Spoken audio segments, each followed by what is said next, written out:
Welcome to KBTE teacher education channel.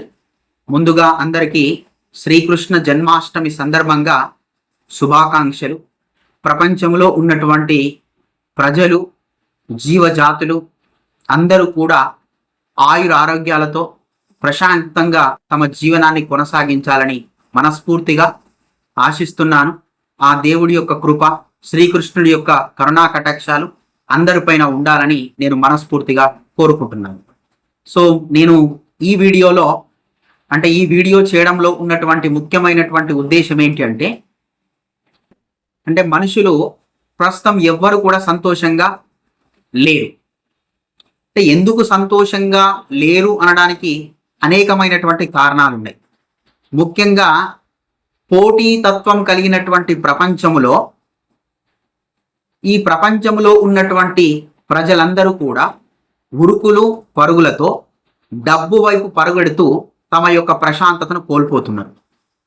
అంటే ఇక్కడ ఒకటి అర్థం చేసుకోవాలి, బతకడానికి, జీవించడానికి డబ్బు అనేది పూర్తిగా అవసరం లేదు. అంటే మనం బతకడానికి, ప్రశాంతమైనటువంటి జీవనాన్ని కొనసాగించడానికి డబ్బు అవసరమైనప్పటికీ కూడా మన జీవితమే డబ్బు కాదు.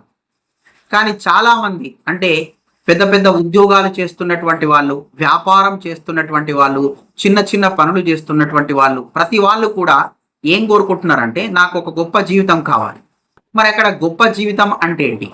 డబ్బులు కావాలి, పెద్ద భవంతులు ఉండాలి, అదేవిధంగా అన్ని రకాలైనటువంటి కోరికల్ని నెరవేర్చుకునేంత స్తోమత నా దగ్గర ఉండాలి అనేటువంటి ఆలోచనతోటి బతకడం వల్ల జీవితంలో ప్రశాంతత లేకుండా తమ జీవితాన్ని నాశనం చేసుకుంటున్నారు.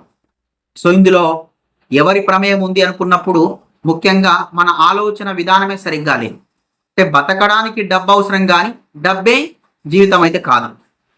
అంటే ఇప్పుడున్నటువంటి ప్రపంచంలో 2,000 సంపాదిస్తూ బతుకున్నటువంటి వాళ్ళు ఉన్నారు, 10 నుంచి 20,000 సంపాదిస్తూ ప్రశాంతంగా బతుకుతున్నటువంటి వాళ్ళు ఉన్నారు, ₹1,00,000 సంపాదిస్తున్నటువంటి వాళ్ళు బతుకుతున్నారు, కోట్లు సంపాదిస్తున్న వాళ్ళు కూడా బతుకుతున్న వాళ్ళు. సో వీళ్ళందరిలో ఎవరు ప్రశాంతంగా ఉన్నారు అని మాట్లాడుకున్నప్పుడు, నిజంగా మాట్లాడుకున్నప్పుడు ఎవ్వరు కూడా ప్రశాంతంగా లేరు. ఎందుకంటే మనం ఈ దేని గురించి ఆలోచించాలనుకున్నా కూడా దానికంటే ముందు మనం డబ్బు గురించి ఆలోచిస్తున్నాం. అంటే డబ్బు లేకపోతే జీవితమే లేదు, డబ్బు లేకపోతే మన జీవితం కొనసాగదు, మనం బతకలేము అనేటువంటి స్థితికి వచ్చిన. అంటే ప్రతి ఒక్కళ్ళు మనీ మైండెడ్ అయిపోయింది. అంటే ఈ మధ్యలో అంటే మనుషుల మధ్య ఉన్నటువంటి రిలేషన్స్ అన్నీ కూడా ఎకనామికల్ రిలేషన్స్ అంటాం, ఫినాన్షియల్ రిలేషన్స్. అంటే దీనికి సంబంధించి మనకు గతంలోనే అడమ్ స్మిత్ అనేటువంటి ఆర్థికవేత్త కూడా ఒక గొప్ప స్టేట్మెంట్ ఇచ్చిండు, మానవ సంబంధాలన్నీ కూడా ఆర్థిక సంబంధాలే. అంటే ఈ కుటుంబాల్లో కానీ లేకపోతే ఏదైనా ఆఫీస్లో కానీ ఎక్కడైనా కూడా ఆ వ్యక్తుల మధ్య సంబంధాలు అనేవి డబ్బుతోనే నడుస్తున్నాయి. మరి ఎందుకు అలా అంటే ప్రతి ఒక్కరు కూడా వాళ్ళ ఆలోచనలో డబ్బు తప్ప ఇంకేమీ ఆలోచన లేదు. సో ఈ ఆలోచన మారాలి. సో మారినప్పుడు మాత్రమే ప్రశాంతమైనటువంటి జీవితాన్ని కొనసాగిస్తాం. అంటే ఉదాహరణకు అంటే ఒక కుటుంబంలో ఒక వ్యక్తికి ఉద్యోగం ఉంది అనుకున్నప్పుడు ఆ కుటుంబంలో ఇంకో వ్యక్తికి కూడా ఉద్యోగం కావాలి అని కోరుకుంటున్నాం. మరి దానివల్ల నష్టం జరుగుతుందా, లాభం జరుగుతుందా అంటే నష్టాల కంటే లాభాలు ఎక్కువ ఉన్నాయి. ఎందుకంటే ఒక కుటుంబంలో 2 ప్రభుత్వ ఉద్యోగులు లేకపోతే 2 ఉద్యోగులు కావడం వల్ల వాళ్ళ పిల్లలకు ఇవ్వాల్సినటువంటి సమయం తల్లిదండ్రులు ఇచ్చేటువంటి పరిస్థితులు ఉండడం లేదు. అంటే ఇవన్నీ తల్లిదండ్రులు ఆలోచించడం లేదు. అలా ఆలోచించకపోవడం వల్ల తల్లిదండ్రులకు పిల్లలతో గడిపేటువంటి సమయం దొరకకపోవడం వలన సో పిల్లల యొక్క మానసిక వికాసం అన్నది సరిగ్గా జరగడం లేదు. సో దానివల్ల పిల్లలపైన పర్యవేక్షణ లేకపోవడం, పిల్లలు అసలు ఏం చేస్తున్నారు, వాళ్ళు చదువుకుంటున్నారు, వాళ్ళు ఎలా ఉంటున్నారు, వాళ్ళ ప్రవర్తన ఎలా ఉంది, వాళ్ళ భాష ఎలా ఉంది, వాళ్ళ వ్యవహార శైలి ఎలా ఉంది, వాళ్ళకు ఉన్నటువంటి ఎమోషన్స్ ఏంటి, ఇవన్నీ అర్థం చేసుకునేటువంటి సమయం తల్లిదండ్రులకు దొరకడం లేదు. సో కాబట్టి ఆ కుటుంబంలో పెరుగుతున్నటువంటి పిల్లలు కూడా పోటీతత్వం అనేటువంటి యుగంలో పరిగెడుతూ నేను కూడా ఒక ఉద్యోగాన్ని సంపాదిస్తాను, గొప్ప స్థాయిలోకి వెళ్తాను, నేను ఒక బంగళా కట్టుకుంటాను, నేను ఒక కారు కొనుక్కుంటాను అనేటువంటి మెంటాలిటీతోనే పిల్లల పెరుగుదల కూడా జరుగుతుంది. అంటే ఈ మెంటాలిటీ కారణం ఏంటి అంటే తల్లిదండ్రులే. ఎందుకంటే తల్లిదండ్రులకు తల్లిదండ్రుల యొక్క ఆలోచన ఎట్లా ఉంటుంది అంటే పిల్లలు గొప్ప స్థాయిలో ఉండాలి. అంటే దాని అర్థం తల్లిదండ్రుల దృష్టిలో పిల్లలు గొప్ప స్థాయిలో ఉండాలి అంటే బాగా డబ్బు సంపాదించాలి, పెద్ద బంగ్లా కట్టుకోవాలి, కారు కొనుక్కోవాలి, అన్ని రకాలైనటువంటి ఫెసిలిటీస్ ఉండాలి అనేటువంటి ఆలోచన, తల్లిదండ్రుల యొక్క ఆలోచన ఎవరిపైన రుద్దుతున్నాం? పిల్లలపైన రుద్దుతున్నాం. అంటే ఇక్కడ కుటుంబంలో ఉన్నటువంటి ప్రతి సభ్యుడు కూడా ప్రశాంతంగా జీవించడం లేదు. పిల్లలు చదువుతో ప్రశాంతతను కోల్పోతున్నారు.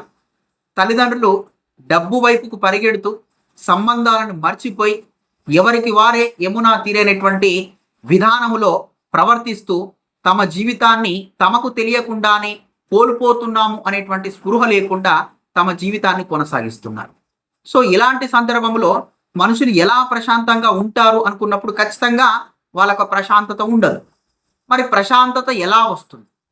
అది ఇంపార్టెంట్ ఇక్కడ. అంటే మనం ప్రశాంతంగా, ఎలాంటి ఒడిదుడుకులు లేకుండా, ఎలాంటి సమస్యలు లేకుండా, మానసికంగా శారీరకంగా ప్రశాంతంగా ఉండాలి అంటే మనం ఏం చేస్తే బాగుంటుంది? ఒకటి ఇక్కడ గుర్తుపెట్టుకోవాల్సిన అంశం ఏంటి అంటే మనకున్న దానితోటి తృప్తి పడుతూ, సాధ్యమైతే సంపాదిస్తూ, సాధ్యం కాకపోతే ఉన్నదానితోటి జీవితాన్ని కొనసాగించినట్లయితే ఖచ్చితంగా ప్రశాంతంగా ఉంటాం. అంటే తల్లిదండ్రులకు, అంటే భార్యాభర్తలకు ఎక్స్పెక్టేషన్స్ అనేవి ఎక్కువ ఉండకూడదు. అంటే మన స్తోమత ఏంటి, మన స్థాయి ఏంటి, మనకు ఉన్నటువంటి నైపుణ్యాలు ఏంటి, మనం ఎంత సంపాదించగలుగుతాము, ఆ సంపాదనతోటి మనం అసలు ప్రశాంతంగా ఉంటామా లేమా, ఇవన్నీ ఆలోచించుకోవాల్సినటువంటి సమయం ఖచ్చితంగా వచ్చింది. ఎవరికి? తల్లిదండ్రులకు. అంటే ఇక్కడ గుర్తుపెట్టుకోవాల్సింది ఏంటి అంటే ఉన్నదానితో తృప్తి పడాలి. అంటే దీని అర్థం ఎంత ఉంటే అంత తృప్తి పడడం కాదు. అంటే మనకున్న దాంట్లో మనం ఏదైతే చేయడం ద్వారా ఎంతైతే సంపాదిస్తున్నామో దాంతో సంతృప్తిగా బతకడం నేర్చుకోవాలి. అప్పుడు ప్రశాంతంగా ఉంటాం. రెండవది డివైనిటీ, దైవత్వం. అంటే ఖచ్చితంగా ఇక్కడ హిందూ కావచ్చు, ముస్లిం కావచ్చు, క్రిస్టియన్ కావచ్చు, లేకపోతే బుద్ధిస్ట్ కావచ్చు, లేకపోతే జైనులు కావచ్చు, ఎవరిని తీసుకున్నా కూడా మన లైఫ్ ప్రశాంతంగా ఉండాలి అనుకున్నప్పుడు మనము మానసికంగా శారీరకంగా ఏం జరగాలి అంటే మన శరీరము, మన మనస్సు దేవునితోటి కనెక్ట్ కావాలి. మరి కనెక్ట్ కావాలి అంటే ఏం చేయాల్సి ఉంటుంది అంటే ఖచ్చితంగా ప్రతిరోజు గుడికి వెళ్ళడం, ప్రశాంతమైనటువంటి వాతావరణంలో కొంతసేపు గడపడానికి ప్రయత్నించడం. అంటే ఇక్కడ ప్రశాంతమైనటువంటి వాతావరణం అన్నప్పుడు ఖచ్చితంగా మనం ఏదైనా ఒక టెంపుల్లో, ఒక గుడిలో ఏదైనా సమస్య ఉండి గుడిలోకి వెళ్ళి ఒక 5-10 నిమిషాలు కూర్చుంటే ఆటోమేటిక్గా మన మైండ్, మన బాడీ అన్నది ఒక రిలాక్స్డ్ మోడ్లోకి వెళ్ళిపోతుంది. అంటే ఇక్కడ దైవత్వంతో, అదేవిధంగా సమాజంలో ఉన్నటువంటి ఎంత వీలైతే అంత ఎక్కువ సమాజంలో ఉన్నటువంటి సభ్యులతో సంబంధాల్ని కలిగి ఉండడం, వీలైతే మన ఫ్రెండ్స్ తోటి, స్నేహితులతోటి కొంత సమయం గడపడం, అదేవిధంగా మనకు సంబంధించినటువంటి సమస్యల్ని ఇతరులతో పంచుకోవడం ద్వారా కొంతవరకు మనకు మానసిక ప్రశాంతత లభిస్తుంది. మన దగ్గర ఎంత డబ్బు ఉన్నా కూడా మానసిక ప్రశాంతత లేదు, శారీరక ప్రశాంతత లేదు అనుకున్నప్పుడు మనం ఎంత డబ్బు సంపాదించినా కూడా లాభం లేదు. కాబట్టి దయచేసి డబ్బు వైపుకు పరిగెత్తకండి, ప్రశాంతత వైపుకు పరిగెత్తండి, ప్రకృతి వైపుకు పరిగెత్తండి, ప్రకృతిలోకి వెళ్ళండి, ప్రకృతితో మమేకం కావండి. ప్రకృతితో ఎప్పుడైతే మనం మమేకం అవుతామో ఖచ్చితంగా ఆ ప్రకృతి మనం ఏం చేస్తుంది అంటే వైబ్రేట్ చేస్తుంది. అంటే రిలాక్స్డ్గా, అంటే మనం రిలాక్స్ కావడానికి కావాల్సినటువంటి ఎనర్జీని మనకు నేచర్ అనేది అందిస్తుంది. మన ఫ్రెండ్స్ ఆ ఎనర్జీని మనకి ఇస్తారు.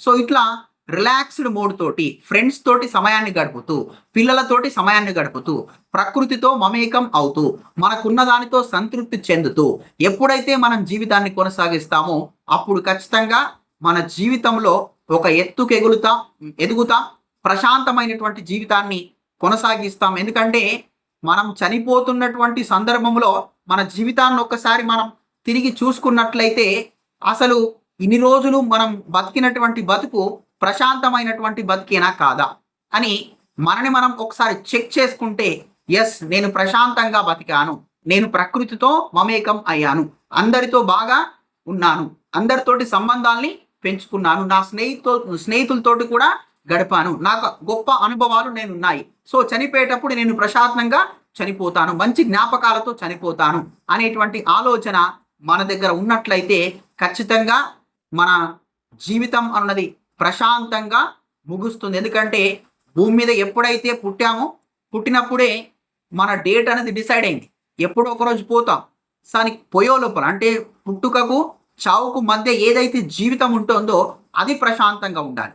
సో అక్కడ అది ప్రశాంతంగా ఉండాలంటే డబ్బు అనేది అసలు రీజనే కాదు.